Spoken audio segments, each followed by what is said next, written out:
আপনার ঘর এমনভাবে পরিষ্কার রাখুন যেন আপনি অতিথির জন্য অপেক্ষা করছেন, আর আপনার মন এমনভাবে পরিষ্কার রাখুন যেন আপনি মৃত্যুর জন্য অপেক্ষা করছেন। আসসালামু আলাইকুম। স্বপ্ন নূরের সংসার থেকে আমি নূর আছি আপনাদের মাঝে নতুন আরও একটি লাইফস্টাইল ব্লগ ভিডিওতে আপনাদের সবাইকে ওয়েলকাম করছি। কাছে দূরে যে যেখান থেকে আমার আজকের ভিডিওটি দেখছেন, আশা করছি আল্লাহর রহমতে আপনারা সবাই ভালো আছেন। আমিও আলহামদুলিল্লাহ ভালো আছি। আজকের ভিডিওটি স্টার্ট করছি সকাল 7:30 থেকে, কারণ আমার আরফান যেহেতু সকাল সকাল স্কুলে চলে যায়, তো তার সাথে সাথে কিন্তু আমিও উঠে যাই। তো আমি উঠে কিন্তু যদি আমি একটু সজাগ পাই তাহলে কিন্তু আমি আর ঘুমাই না। এরপরে থেকে শুরু হয় সারাদিনের আমার যুদ্ধ করা আর কি। তো আরব যেহেতু এখন ঘুমে আছে, চিন্তা করলাম যে আমি নাস্তাগুলো বানিয়ে রেখে দিই। তো ও উঠলে যেহেতু আমি ওকে সময় দিতে পারি। আর আমার সকালবেলা সবচাইতে বিরক্তিকর একটা পর্ব হচ্ছে আরফকে খাওয়ানো।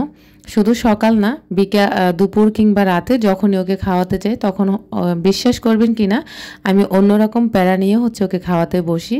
তো যাই হোক, আজকেও কিন্তু পরোটাগুলো আগের প্রসেসে বানিয়ে নিচ্ছি আর কি। তো আসলে অনেকে সাদা পরোটা খেতে পছন্দ করেন, কিন্তু আমি এভাবে একটু লাল করে পরোটা ভাজলে আমার নিজের কাছে মনে হয় আমি খেয়ে তৃপ্তি পাই। প্লাস আমার বাচ্চারা, আমার হাজব্যান্ডও সেমভাবে পরোটা খেতে পছন্দ করে আর কি। তো আসলে সকালবেলা আমাদের এই ছাড়া আর কোনো ধরনের আমরা রেসিপি করি না বা অন্যান্য আইটেম করি না, এগুলা দিয়ে আমাদের চলে যায়।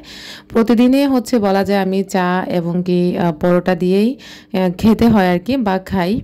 তো আপনাদের ভাইয়া যেহেতু নেই, তো আমি তো একা, এখন আমি খেয়ে নিচ্ছি। আরফ এখনও ঘুমে, আরফান স্কুলে চলে গেছে, কারণ আরফান খালি পেটে যায়, ও কিন্তু খেয়ে যায় না। তো আসলে আমার কিন্তু খেতেও মন চাচ্ছিল না, আবার বলি না একটু খেয়ে নিই তাহলে একটু মানে শক্তি পাবো। যার কারণ 2টা পরোটা সাহস করে নিয়েছি, কিন্তু আমি 2টা আসলে খেতে পারবো না, একটা পরোটাই খেয়ে নিব। এত সকাল সকাল কিন্তু আসলে খেতে পারি না। তো একটু বেলা করে খেলে তখন খাওয়া যায়। আর আপনাদের ভাইয়া থাকলে 2টা মাশাআল্লাহ কথায় কথায় খেয়ে ফেলতে পারি। অনেক কথাই বলা হয় যেহেতু দুজন খেতে বসি একসাথে। তো যার কারণ এখন যেহেতু একা একা খেতে বসেছি, আসলে একা এমনিতেও কোনো খাবার দাবার ইচ্ছে করে না খেতে। টোটালি এখন মনে হচ্ছে আজকে কয়েকদিন আমি খাবার খেতেই পারি না, সাথে আমার বাচ্চারাও সেম অবস্থা। তো যাই হোক, ওই যে তীব্র গরমে যে ঠান্ডা পানি মিক্সড করে করে খেতে খেতে একটা অভ্যাস হয়ে গেছে, এখন আর একদম নর্মাল পানিটা খেতে পারি না, একটু ঠান্ডা পানি দিয়ে খেতে হয়। আর কিচেন থেকে আসলে তো এমনিতে একটু গরমটা বেশিই লাগে, তো এরপরে একটু ঠান্ডা পানি খেলে কিন্তু ভালো লাগে। আর নাস্তাগুলো খেতে না খেতে আরাফ কিন্তু উঠে গেছে, পিছন থেকে আমাকে ডাক দিচ্ছিল। তো এই যে এখনও কিন্তু মাত্র ওর ঘুম ভাঙছে, কিন্তু ঘুমের ঘোরে এখনও আছে। আর আরেকটা কথা বলি, ও কিন্তু ওর বাবাকে কিন্তু রাতের বেলা 2-3 বার উঠে উঠে খুঁজছিল। ওর বাবার জন্য, শুধু ও না, 2টো ছেলে ওদের বাবার জন্য অনেক বেশি পাগল পেরেশান বলা যায় আর কি। আমার থেকেও সবসময় ওদের বাবাকে ওরা বেশি ভালোবাসে, যেটা আসলে বাস্তব কথা। তো যাই হোক, এখন ও সারা রাতে ঘুমাতে পারে নাই, মানে ওর বাবাকে শুধু ওর বাবার খোঁজ করছিল। 2টার দিকে একবার উঠেছিল, তারপর 4টার দিকে একবার উঠেছিল, আবার সকাল ভোরে উঠে আবার ওর বাবার কথা বলছিল। তো আসলে ওর বাবাকে যে ওরা কত মিস করছে। তো যাই হোক, যারা এখনও আমার ভিডিওতে একটি লাইক দেননি, প্লিজ মনে করে একটি লাইক দিবেন। আর আমার ভিডিওর কোথাও কোনো অংশ ভালো লাগলে সাবস্ক্রাইব করে আমার পরিবারে বন্ধু হয়ে থেকে যেতে পারেন। বেশি ভালো লাগলে আপনার ফ্রেন্ডস অ্যান্ড ফ্যামিলির সাথে আমার ভিডিওর লিঙ্কটা শেয়ার করতে পারেন। ভিডিও রিলেটিভ কথাগুলো বলতে বলতে সত্যি কথা আপনাদের কমেন্ট পড়তে আমি ভুলে যাই। তো যার কারণে আপনাদের কমেন্টগুলো প্রতিদিন কিন্তু আমি লিখে রাখি যেন আমি ভুলে না যাই। তো তারপরেও কথাগুলো বলতে বলতে ভুলে যাই, এরপরে হঠাৎ করে আবার আপনাদের কথা মনে পড়ে যায়, আমার প্রিয় ভালোবাসার আপুদের কথা। তো এমডি আলামিন আইডি থেকে লিখেছেন, আপু আমি বরিশাল থেকে বিথি বলছি। আপু আপনার বাসাটা আমার কাছে অনেক ভালো লাগে, ছোটর ভিতরে খুব গোছানো ও পরিপাটি। আপু আপনার ভিডিওতে আমারও আমার মেয়ের নাম বলবেন। আমার মেয়ের নাম আরিবা। আপু আমার মেয়ের জ্বর, ওর জন্য দোয়া করবেন। তো আসলে আপু, এই যে আপনার মেয়ের নাম আরিবা বলে ফেলেছি, আরিবা মামুনের জন্য রইল অসংখ্য অসংখ্য দোয়া এবং ভালোবাসা, সাথে রইল অনেক অনেক আদর। আরিবা মামুনি যেন খুব তাড়াতাড়ি সুস্থ হয়ে যায়, মহান রাব্বুল আলামিনের কাছে দোয়া দরখাস্ত রইল। তারপরে লিখেছেন জান্নাতুল ফেরদাউস ব্লগ অ্যান্ড ছাদ বাগান। আসসালামু আলাইকুম আপু। ওয়ালাইকুম আসসালাম আপু, আপনি অল্প কিছুদিনের ভিতরে অনেক দূর এগিয়ে গেছেন। আসলে আমি অল্প কিছুদিনের ভিতরে অনেক দূর এগিয়ে গেছি, কতটুকু গেছি আমি বলতে পারবো না, তবে আপনাদের ভালোবাসার কারণে এই পর্যন্ত আসতে পেরেছি আর কি।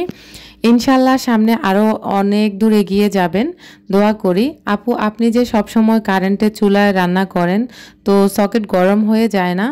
আর আপনার কারেন্ট বিল কত আসে? কারেন্টে রান্না করলে নাকি বিল বেশি আসে। আমি 2 দিন থেকে আপনার অনেকগুলো ভিডিও দেখছি, আপনি খুব পরিষ্কার পরিচ্ছন্ন এবং গোছানো মানুষ। আপু, অসংখ্য অসংখ্য ধন্যবাদ দোয়া এবং ভালোবাসা আপনি এত সুন্দর একটা কমেন্ট করার জন্য। আসলে আপু, আমি যে কারেন্টের চুলাটা ব্যবহার করছি ওটাতে আসলে আমি এই মুহূর্তে বলতে পারবো না এই কারণ হচ্ছে আমি এক এক সময় এক একটা বন্ধ করে হচ্ছে চুলাটা অন করতাম। তো এই মাসে কিন্তু আমি কোনো কিছুই বন্ধ রাখিনি, পুরোপুরিভাবে চালাচ্ছি আর কি।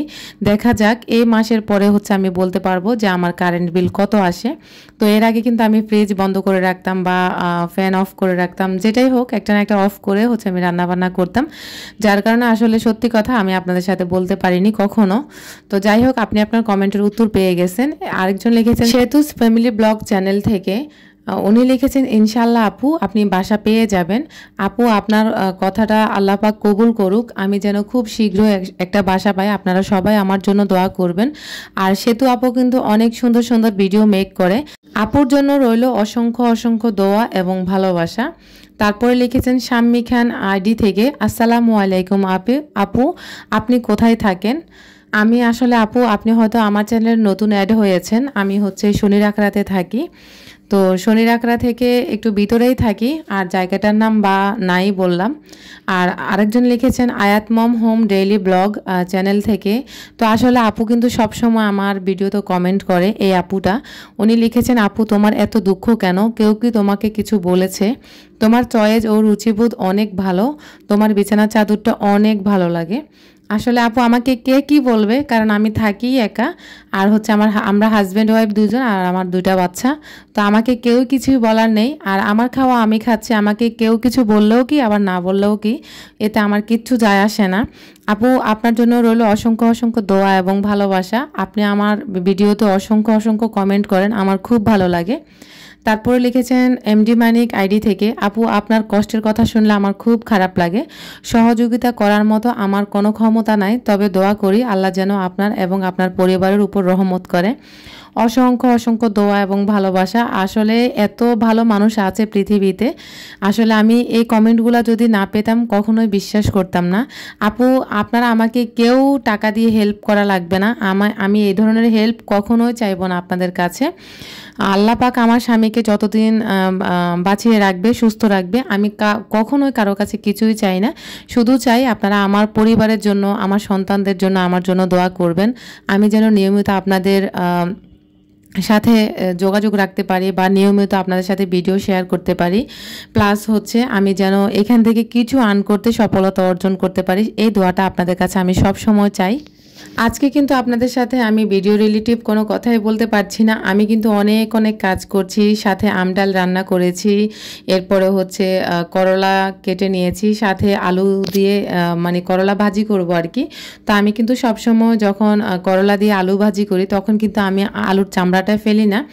আলুর চামড়া না ফেলার কারণ হচ্ছে আপনি যখন করলা ভাজি করবেন তখন হচ্ছে আলুর চামড়াগুলো যদি ফেলে দেন তাহলে কিন্তু খুব তাড়াতাড়ি আলুগুলো সিদ্ধ হয়ে যাবে, এতে করে আপনার করলাটা একদম নরম হয়ে যাবে আর খেতে ভালো লাগবে না।